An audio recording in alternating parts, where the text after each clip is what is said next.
Good morning student. देखिएगा, previous class में हमने मेजरमेंट ऑफ डिस्टेंस के बारे में डिस्कस किया था, जिसके अंदर हमने स्मॉल डिस्टेंस को मेजर करने के लिए हम कौन कौन सी यूनिट की बात करते हैं या कौन कौन सी यूनिट यूज करते हैं उनके बारे में बात की थी। जैसे कि फर्मी हो गया, एंगस्ट्रम हो गया, नैनोमीटर हो गया, पिकोमीटर हो गया, मिलीमीटर हो गया, सेंटीमीटर हो गया। क्लियर? ऐसे ही हमने जो लार्ज डिस्टेंस मेजर करने के लिए जिन यूनिट का हम यूज करते हैं उसके बारे में भी हमने डिस्कस किया था। जैसे कि एक एस्ट्रोनॉमिकल यूनिट हो गई, ठीक है। उसके अलावा पारसेक होगी, the largest distance of the largest unit of distance, and इसके अलावा लाइट ईयर हो गई। क्लियर?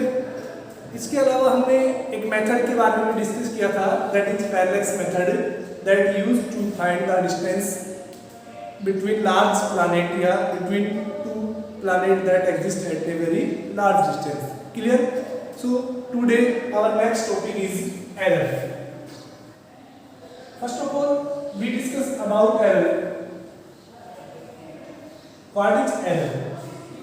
अगर हम इसको हिंदी में बोले तो इसका हिंदी में बोलते हैं त्रुटि यानी मिस्टेक। अगर हम बात करें, देखिए एरर क्या होता है फिजिक्स की भाषा में। अगर हम बात करें, जैसे आप ये कोई भी ऑब्जेक्ट है आपके पास है, आपको बोला जाता है कि इसकी लेंथ को मेजर कीजिए। क्लियर? हम जो इसकी एक्चुअल है या जो ट्रू वैल्यू है, ट्रू वैल्यू यानी एक्चुअल वैल्यू, जैसे मैं लिखता हूँ कि इसकी एक्चुअल वैल्यू है 125 सेंटीमीटर। क्लियर? अब मैं आपको इसको मेजर करने के लिए बोलता हूँ, ठीक है, कि आप इसको मेजर कीजिए। अगर आपने इसको मेजर किया एंड मेजर वैल्यू है वो आपने इसकी मेजर की 123 सेंटीमीटर।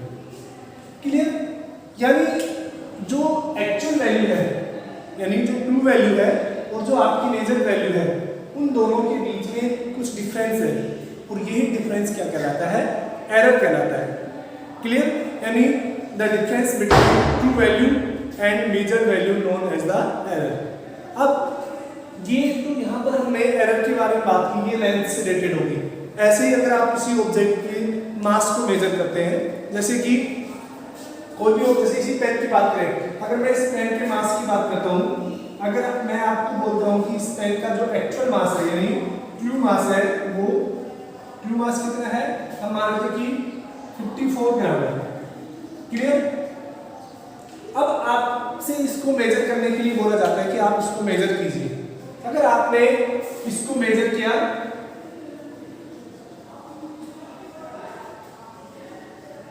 एज 55 ग्राम, यानी जो एक्चुअल वैल्यू है और जो आपकी मेजर वैल्यू है, उन दोनों के अंदर क्या है? डिफरेंस है, और यही डिफरेंस क्या कहलाता है? एरर कहलाती है। Clear?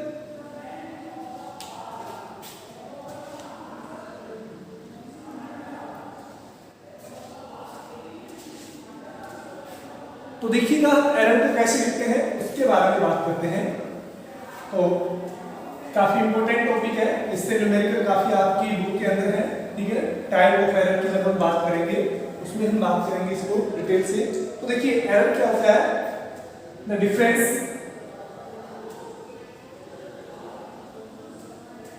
In any quantity in any physical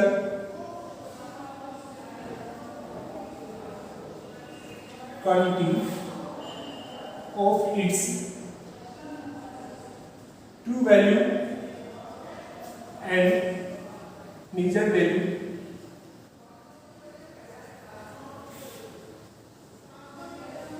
known as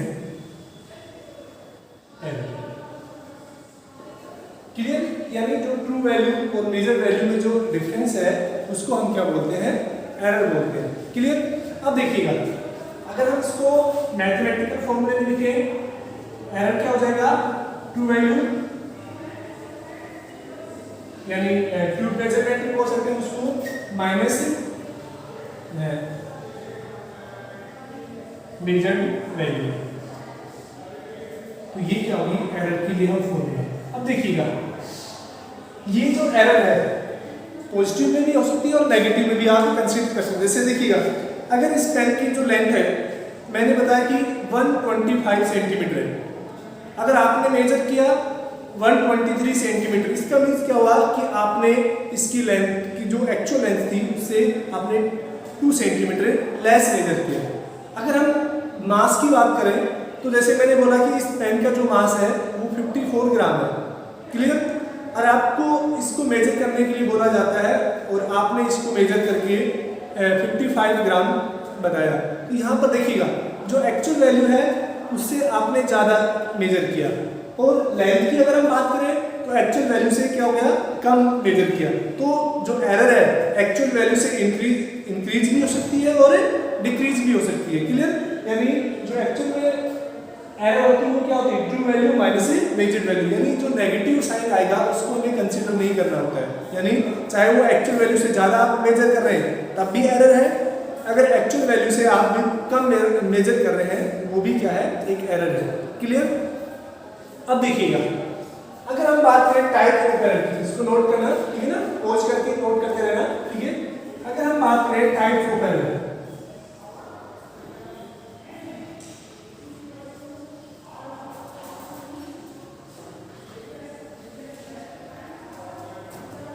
यानी किसी भी फिजिकल क्वांटिटी को मेजर करने के लिए, ठीक है ना, मेनली कितने टाइप की एरर हो सकती है उनके बारे में हम डिस्कस करेंगे। तो देखिएगा जो मेनली जो टाइप ऑफ एरर है वो कितने तरह की है, 3 टाइप की, ठीक है ना। There are 3 type of error,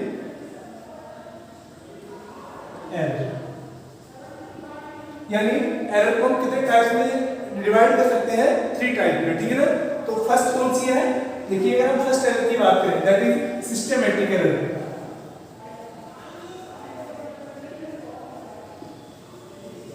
that is systematic error. Second की अगर हम बात करें that is random,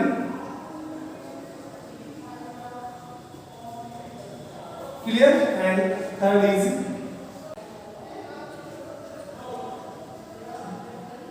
gross error, clear. तो अगर हम एरर की टाइप की बात करें तो there are 3 type of error, as systematic error, random error and gross error, clear. अब हम इनको थोड़ा ब्रीफली डिस्कस करते हैं। सबसे पहले हम सिस्टेमेटिक एरर की बात करते हैं।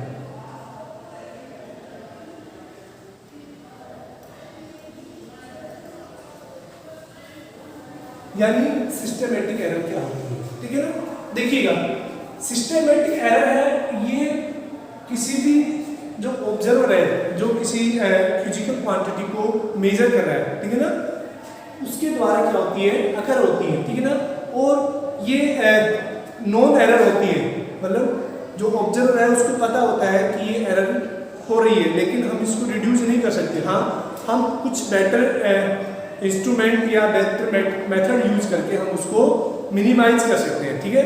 यानी these error are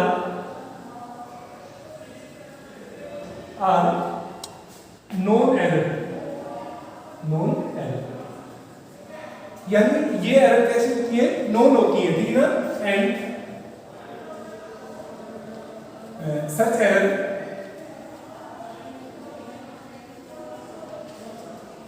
can be minimized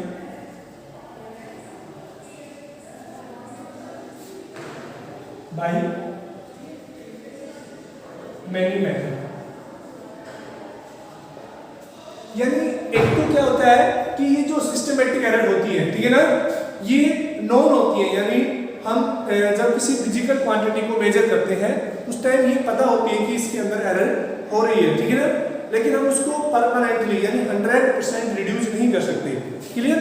अब देखिएगा ये जो सिस्टमेटिक एरर है ये भी 4 टाइप की होती है, इनको हम 4 कैटेगरी में डिवाइड कर सकते हैं। जैसे कि फर्स्ट है, अगर हम ए से नोट करें, सिस्टमेटिक एरर के बारे में बात कर रहे हैं हम, ठीक है ना, यानी जो एरर है वो तो 3 तरह की होती है, ठीक है ना। फर्स्ट है सिस्टमेटिक एरर, और सिस्टमेटिक एरर को भी हम सब कैटेगरीज में डिवाइड कर रहे हैं। जैसे फर्स्ट है इंस्ट्रूमेंटल एरर,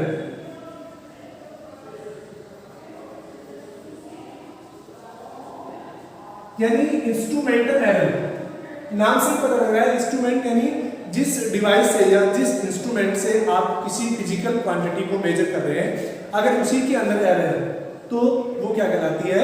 इंस्ट्रूमेंटल एरर। ठीक है, तो इसको क्या बोलते हैं? इसको कैसे लिखेंगे?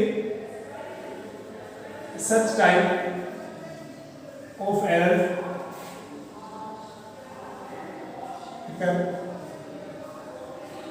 ड्यू टू इंस्ट्रूमेंट, यानी ये जो एरर है ये किसकी वजह से अगर होती है? इंस्ट्रूमेंट। अब वो इंस्ट्रूमेंट में क्या होगी? या तो उसकी डिजाइन में डिफेक्ट होगा या फिर उसकी मैन्युफैक्चरिंग में डिफेक्ट होगा। ठीक है ना? ठीक है, तो लिखना चाहते हो इट में बी डिफेक्ट इन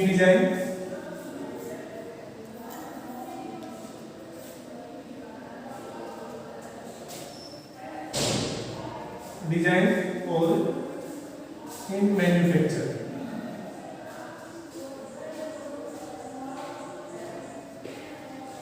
यानी जिस इंस्ट्रूमेंट से आप मेजर कर रहे हैं उसकी अगर डिजाइन में या उसकी मैन्युफैक्चरिंग में ही एरर है तो वो क्या कहलाती है? Instrumental error.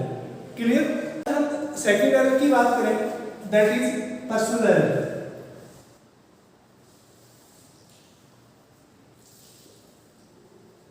देखिएगा, पर्सनल एरर मींस जो ऑब्जर्वर किसी फिजिकल क्वांटिटी को मेजर कर रहा है, ठीक है ना, तो वो उसके पास उस फिजिकल क्वांटिटी को मेजर करने के लिए एक प्रॉपर एक्सपीरियंस नहीं है, यानी उसके सेल्फ के द्वारा क्या हो रहा है? एरर जनरेट हो रही है, उसको हम क्या बोलते हैं? Personal error. ठीक है ना, तो लिख देता हूं यहां पर सच type of error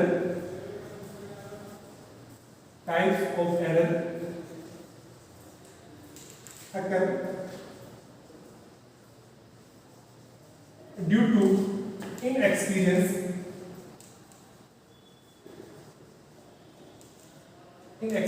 of it,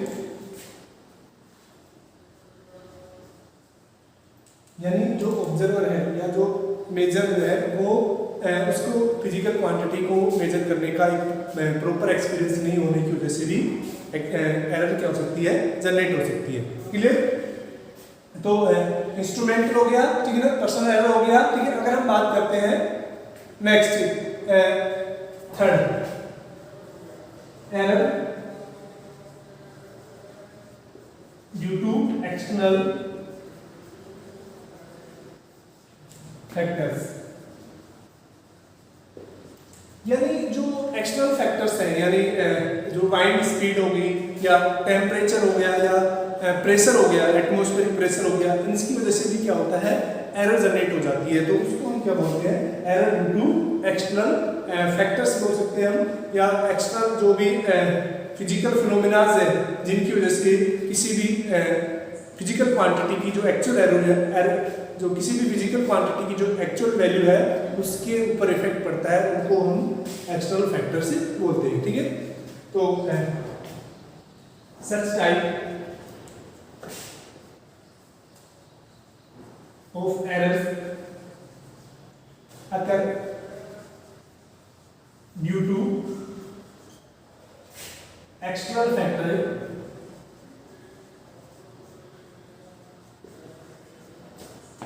as temperature, pressure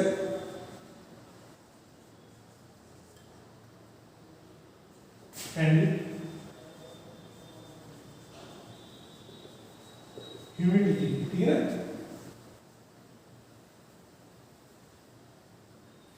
तो उसके अलावा वाइंड स्पीड भी हो सकती है। ठीक है, तो ये जो एक्सटर्नल फैक्टर है यानी जो एटमॉस्फेरिक फैक्टर है उनकी वजह से भी क्या होता है? किसी फिजिकल क्वांटिटी की मेजरमेंट में डिफेक्ट आ जाता है। क्लियर?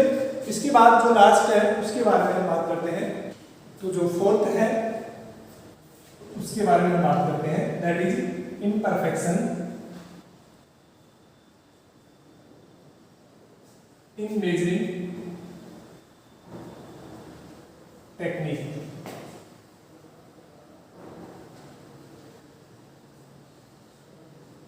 यानी किसी भी फिजिकल क्वांटिटी को आप मेजर कर रहे हैं तो उसको मेजर करने का जो मेथड है वो आपका इम्परफेक्ट है, तब भी क्या होगी, उसके अंदर एरर क्रिएट हो जाएगी। जैसे कि अगर हम एग्जाम्पल की बात करें, जैसे कोई भी डॉक्टर है जब आपकी बॉडी का टेम्परेचर मेजर करता है, क्लियर, तो उस केस में या जो थर्मोमीटर होता है या तो वो आपके आर्मपिट के नीचे लगाता है या फिर वो आपके जो टंग है, ठीक है ना, उसके नीचे प्लेस करता है।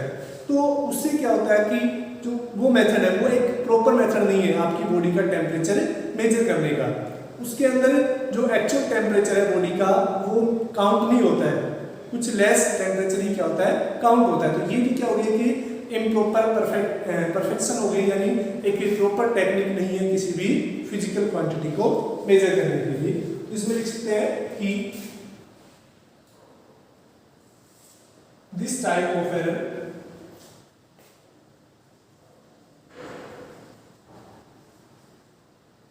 occur due to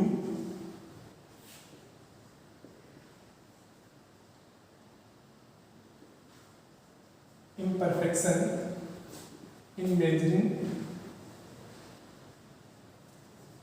technique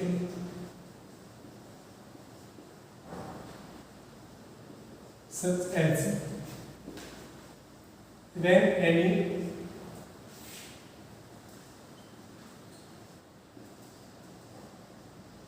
doctor measure body temperature,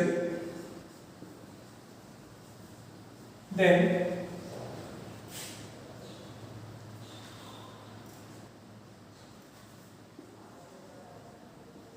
thermometer place under armpit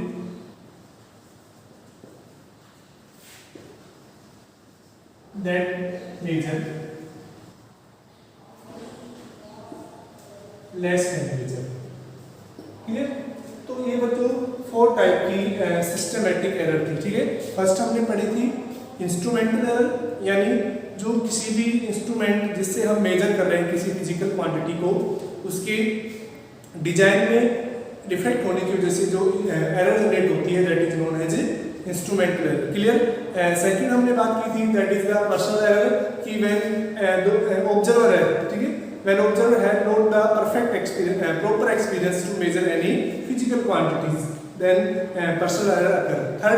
Third was error due to the external factors like as the pressure, temperature and humidity, etc. And fourth is the imperfect technique to measure any physical quantity. These are the 4 type of the systematic error, clear. Now we discuss about second type की error की अगर हम बात करें, that is random error, clear. तो random error क्या होती है? The random errors are the error which occur irregularly due to the unpredictable variation in the experimental condition. देखिएगा, यानी अनप्रेडिक्टेबल वेरिएशन जब किसी भी जब हम कोई एक्सपेरिमेंट करते हैं, ठीक है, जैसे कि आपने ओम्स लॉ के अंदर 10th क्लास में पढ़ा भी होगा आपने, कि उसके अंदर जब हम एक्सपेरिमेंट करते हैं तो जब उस सर्किट के अंदर हम करंट फ्लो कराते हैं जो, तो क्या होता है कि ड्यू टू द हीट होने की वजह से क्या होता है, किसी भी कंडक्टर वायर के अंदर जब हम इलेक्ट्रिक करंट फ्लो कराते हैं तो हीट जनरेट होती है due to the Joule heating effect. तो और आपको ये भी पता है कि किसी भी वायर के अंदर जब टेम्परेचर इंक्रीज होता है तो उसका रेसिस्टेंस भी क्या हो जाता है, चेंज हो जाता है। यानी ये जो रैंडम एरर है ये किसकी वजह से होती है, unpredictable variation in the experimental condition. यानी अब एक्सपेरिमेंट के दौरान, ठीक है ना, कुछ कंडीशन जनरेट होती है और उनकी वजह से क्या होती है कि जो एक्चुअल वैल्यू है उसके अंदर क्या होती है, एरर आ जाती है। इसीलिए आपको बोला जाता है, जब आप 10th क्लास में ओम्स लॉ का एक्सपेरिमेंट किया होगा तो उसमें क्या बताया जाता है कि जैसे ही आप रीडिंग लेते हैं, फर्स्ट रीडिंग आप नोट करते हैं, उसके बाद आपको प्लग की को हटाना है, ठीक है ना। जब सेकंड रीडिंग लेंगे तभी प्लग की को इंसर्ट करना है। तो ये इसकी वजह से ये इस टाइप की जो एरर है वो क्या कहलाती है, रैंडम एरर कहलाती है, क्लियर। नेक्स्ट अगर हम बात करें दैट इज ग्रॉस एरर, ठीक है ना। तो ग्रॉस एरर क्या होती है, these errors arise on account of the shear condition of the observer, ठीक है ना। तो यानी ये जो एरर्स है, ग्रॉस एरर है, जो ऑब्जर्वर है उसके द्वारा जनरेट होती है, यानी उसकी प्रॉपर मेजर करने की टेक्निक या उसकी प्रॉपर रीडिंग को नोट करने की टेक्निक या उसकी कैलकुलेशन करने की जो टेक्निक है, उनकी वजह से क्या होती है, एरर जनरेट होती है। यानी जो ऑब्जर्वर है, अगर उसने जो किसी भी स्केल के अंदर मेजर कर रहा है, चाहे वो वोल्ट मीटर हो या एमीटर हो, अगर उसने प्रॉपर जो रीडिंग है उसको नोट नहीं किया, उसकी वजह से भी एरर हो सकती है, या फिर उसने कैलकुलेशन के अंदर कोई मिस्टेक कर दी, उससे भी क्या हो जाती है, एरर हो जाती है। यानी जो ग्रोस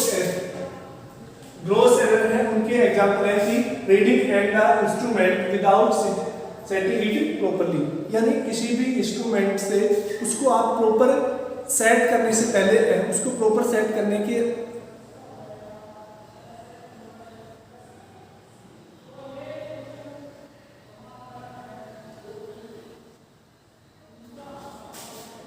तो देखिएगा जो ग्रोस एरर है उनके एग्जांपल कैसे हैं कि reading an instrument without setting it properly, यानी किसी भी इंस्ट्रूमेंट को आप प्रॉपर सेट करने से पहले ही आप उसको रीडिंग नोट करते हैं, तब भी क्या होती है, एरर जनरेट हो जाएगी। तो सबसे पहले आप इंस्ट्रूमेंट को प्रॉपर्ली सेट कीजिए, फिर उसके बाद ही एरर को उसके बाद ही रीडिंग को नोट करने से एरर कम जनरेट हो पाती है। ठीक है। सेकंड, अगर हम बात करें रीडिंग द ऑब्जर्वर रोंगली, ठीक है, अगर जो ऑब्जर्वर है उस इंस्ट्रूमेंट के अंदर जो एक्चुअल रीडिंग आ रही है उसको अगर वो रोंगली ऑब्जर्व करता है, यानी चाहे वो रिटर्न में मिस्टेक हो सकती है या उसको देखने में मिस्टेक हो सकती है, उससे भी क्या होगी, एरर जनरेट होगी। क्लियर। लास्ट है using wrong value of the observation in calculation, अगर ऑब्जर्वर द्वारा जो कैलकुलेशन की जा रही है उसके अंदर भी अगर वो रॉन्ग वैल्यू को इंसर्ट करता है या किसी भी पर्टिकुलर फिजिकल क्वांटिटी की अगर रॉन्ग वैल्यू को इंसर्ट करता है, उससे भी क्या होती है, एरर जनरेट हो जाती है। तो ये आपकी क्या होती है स्टैंडर्ड। अगर हम बात करें इंस्ट्रूमेंटल एरर के बाद, अगर हम रैंडम एरर और ग्रॉस एरर इनकी बात करें तो ये तीन तरह की क्या होती है, एरर होती है। क्लियर। एक बच्चों नेक्स्ट टॉपिक और है, उसको लिख लेते हैं, that is least count. Least count क्या होता है कि किसी भी इंस्ट्रूमेंट के द्वारा जो मिनिमम वैल्यू को मेजर करने की जो उसकी कैपेबिलिटी होती है उसको हम क्या कहते हैं, लीस्ट काउंट कहते हैं। ठीक है। ये instrument that can measure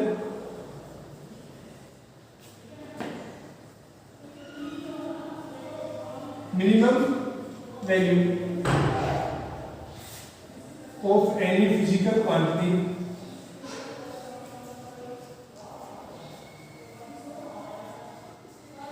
known as